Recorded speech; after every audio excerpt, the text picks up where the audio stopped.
बोलू कौतुके परी अमृतातेही पैंजा जिंके अशा मराठीचा अभिमान सांगणाऱ्या ज्ञानेश्वरांच्या छोट्या बहिणीची म्हणजेच मुक्ताईची वेशभूषा सादरीकरण मी तुम्हाला करून दाखवणार आहे. वेळ दुपारची. ज्ञानेश्वर माधवगिरी मागत होते. झोळीत थोडेसे पीठ होते, पण 4 भावंडांना पुरेसे नव्हते.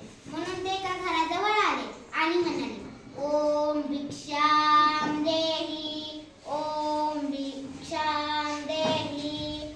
आतून एक कर्मठ माणूस आला. त्याने ठाडकन दार बंद केले. ज्ञानेश्वर पुढे निघाले. पुन्हा त्या कर्मठ माणसाने दार उघडले आणि म्हणाला, ए पोरा, इकडे इकडे. संन्यासातच पोरणारे तू, भिक्षा पाहिजे का तुला? हे घे पीठ. असे म्हणून झोळीत मातीच टाकली. ज्ञानेश्वर मान खाली घालून निघाले. पुन्हा त्या कर्मठ माणसाने झोळी जोडली आणि म्हणाला, थांब थांब, भाकरी पण घेऊन जा. असं डोळे फाडून त्या भिक्षा मागताय. संध्याकाळची वेळ होती. इकडे मुक्ताईने विठ्ठलाच्या मूर्तीसमोर सांज घातला होती. ती मूर्ती तेवढीच तिच्या आईबाबांची आठवण.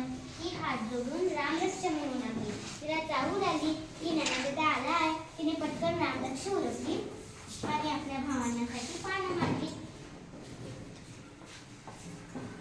नैऋत्य आणि सोपान दोघेच येऊन बसले. तेव्हा तिने विचारले, काय दोघंच कसे? ज्ञानदादा कुठे? त्याला भूक नाही म्हणतो. सोपानाने उत्तर दिले, भूक नसायला काय झाले?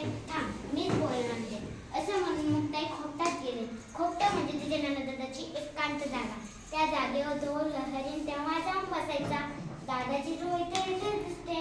अगं बाई, या झोळीत तर माती आणि शेणाच्या गवऱ्या कोणा दृष्ट्यानं केले असेल रे? म्हणूनच ज्ञानदादा रुसून बसलाय. हे ज्ञानदादा, टाकी उघडणारे ज्ञानदादा. ज्ञानदादा ऐकलास? चिंता क्रोध मागे सारा, टाकी उघडा ज्ञानेश्वरा.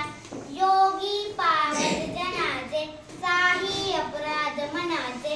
विश्वरागे झाले वन्नी, संत सुखे व्हावे पाणी. विश्वपट हे ब्रह्मदोरा, टाकी उघडा ज्ञानेश्वरा. हे ज्ञानदादा, कोणी वाईट वागले तर क्षमा करावी, हे तूच सांगतोस ना? आणि आज स्वतःच रागवून बसलाय.